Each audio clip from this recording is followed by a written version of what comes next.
Who Yankee. ये है नेपाल में तैनात चीन की राजदूत। इनका पद राजदूत का है, लेकिन इनकी हरकतें ऐसी है मानो ये नेपाल में चीन की अंडर कवर एजेंट हो। नेपाल में चीनी राजदूत के ऑफिस तक ही नहीं, इनकी पहुंच नेपाल के पीएमओ से लेकर नेपाल के हर मंत्रालय तक है।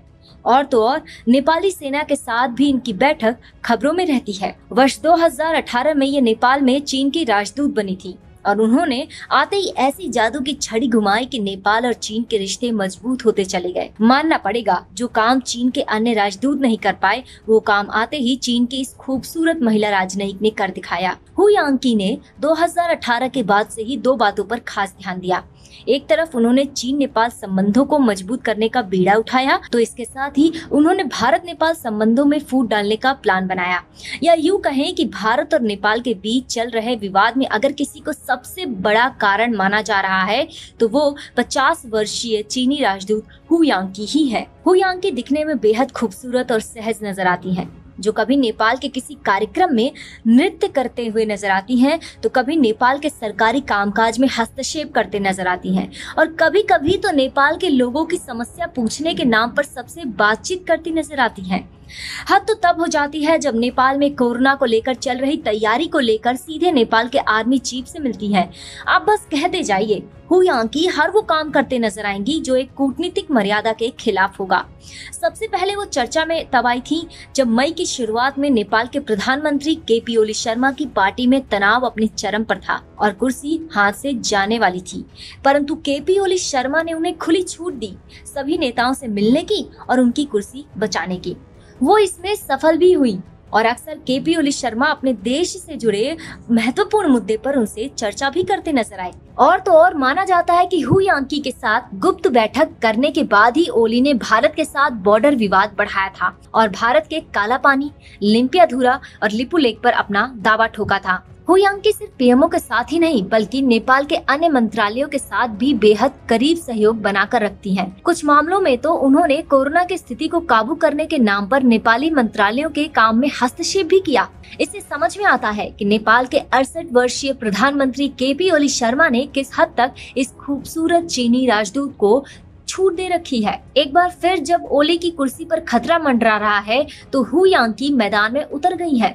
वो फिर से ओली के विरोध में खड़े प्रचंड और कम्युनिस्ट पार्टी के अन्य नेताओं से मुलाकात कर रही हैं और परामर्श दे रही हैं। इन बैठकों का एक ही एजेंडा है कि कुछ भी हो जाए पार्टी ना टूटे और सरकार कम्युनिस्ट पार्टी की ही बने, जिससे भारत को भी एक कड़ा संदेश भेजा जा सके। हु यांकी नेपाल से पहले पाकिस्तान में भी चीनी राजदूत के तौर पर काम कर चुकी हैं। स्पष्ट है कि चीनी सरकार द्वारा नेपाल में इन्हें किसी खास मिशन के तहत ही भेजा गया होगा, जिसे पूरा करने में वे सफल साबित हो रही हैं। हु यांकी हर कठिनाई में ओली की मदद करने के लिए तैयार रहती हैं और नेपाल में अपनी पकड़ मजबूत कर चीन के एजेंडे को भी साध रही हैं। परंतु हैरानी इस बात की है कि कोई भी नेता इस चीनी राजदूत के हस्तक्षेप पर सवाल क्यों नहीं उठा रहा है, और स्पष्ट है इसमें भी ओली का ही कहीं न कहीं हाथ होगा। अब भारत समेत कई देशों में भी इस चीनी राजदूत की भूमिका को लेकर सवाल उठने लगे हैं कि आखिर नेपाल के प्रधानमंत्री और चीनी राजदूत का स्ट्रॉन्ग कनेक्शन है क्या और इस रिश्ते को क्या नाम दिया जाए। कुछ लोग तो एक कदम आगे बढ़कर यांकी पर ओली को हनी ट्रैप में फंसाने का भी आरोप लगा रहे हैं। हाल ही में मेजर गौरव आर्य ने ट्वीट करते हुए लिखा था, नेपाल के प्रधानमंत्री केपी शर्मा ओली काठमांडू में चीनी दूतावास के हनी ट्रैप में फंसे हुए हैं। चीन के पास उनका एक वीडियो भी है। ओली चीनी राजदूत के नियंत्रण में है। सिर्फ मेजर गौरव आर्य ही नहीं बल्कि कई ऐसे लोग हैं जो ओली और हु यांकी के बीच के कनेक्शन पर सवाल उठा रहे हैं। अब कोई बाहरी नेपाल की राजनीति में खुलेआम हस्तक्षेप करेगा और यहाँ तक कि आंतरिक मामलों पर अपनी राय तक रखेगा तो कुछ तो लोग कहेंगे ही ना। हालांकि इसमें कोई शक नहीं है कि ये सब चीन की साजिश का ही हिस्सा है जो हु यांकी के सहारे अंजाम तक पहुँचा रहा है और नेपाल में अपनी पकड़ को मजबूत कर रहा है। परंतु दुख इस बात का है कि नेपाल के प्रधानमंत्री भी इसमें पूरा सहयोग कर रहे हैं। नमस्कार मित्रों, मेरा नाम है अतुल मिश्रा और मैं आशा करता हूं कि ये वीडियो आपको अच्छा लगा होगा।